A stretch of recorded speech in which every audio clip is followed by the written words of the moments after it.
걷다 보면 다리에 통증이 나타나서 통증이 일주일 이상 지속된다. 일종의 보행장애라고 할 수가 있습니다.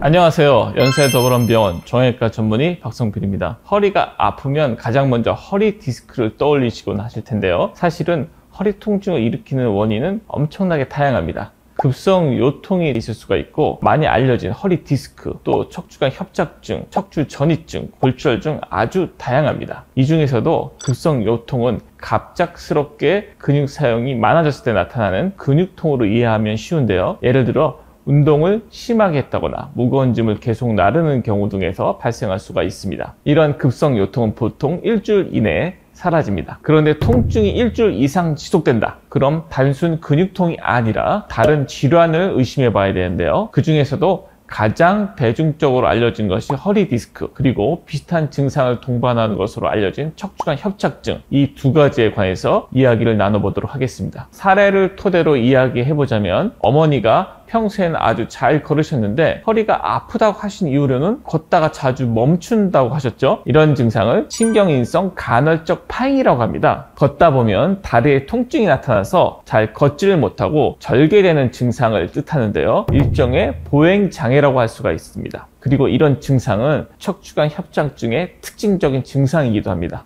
허리가 아프니까 허리 디스크를 가장 먼저 생각했다고 하셨는데, 똑같이 생각하고 오시는 분들이 많습니다. 가장 많이 알려진 질환이니까요. 비교적 젊은 나이의 환자분들은 정말로 디스크 문제인 경우가 많은데, 장노년층의 경우는 약간 이야기가 달라집니다. 이미 디스크 질환을 가지고 계신 분들이 통증이 너무 심해져서 주사를 맞으러 오시는 경우가 많은데요. 고령층 환자분들을 살펴보다 보면 협착증인 경우도 적지가 않습니다. 이처럼 허리 디스크와 척추관 협착증은 서로 혼동하기 쉬운 질환이기도 한데요. 두 질환은 발병 원인과 증상, 치료법이 서로 다른 완전히 다른 질환입니다. 둘 다 신경이 압박돼서 통증이 나타나는 점은 같습니다. 하지만 어떤 차이가 있냐면요.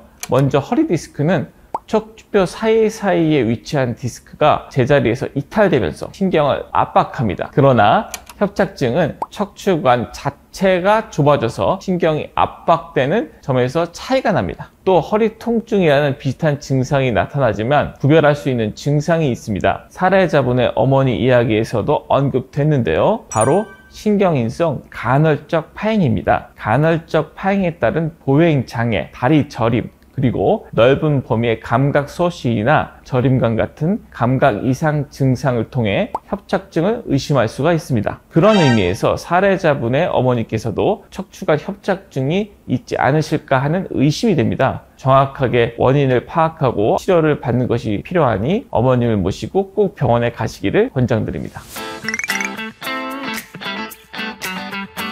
좋은 질문입니다. 사실 MRI가 저렴한 검사는 아니기 때문에 부담스러울 수가 있죠. 실제로 내원하는 환자분들이 가장 우려를 많이 하는 부분이기도 합니다. 진찰을 해봤는데 디스크, 협착증이다 이런 생각이 들면 엑스레이를 먼저 촬영합니다. 척추관 변형이라든지 디스크 간격의 이상, 불안정성 등을 확인할 수가 있는데요. 문제는 엑스레이만으로는 신경이 얼마나 압박되고 있는지 정확히 알 수가 없다는 점입니다. 이런 문제를 확인하려면 MRI 같은 정밀 검사가 필요합니다.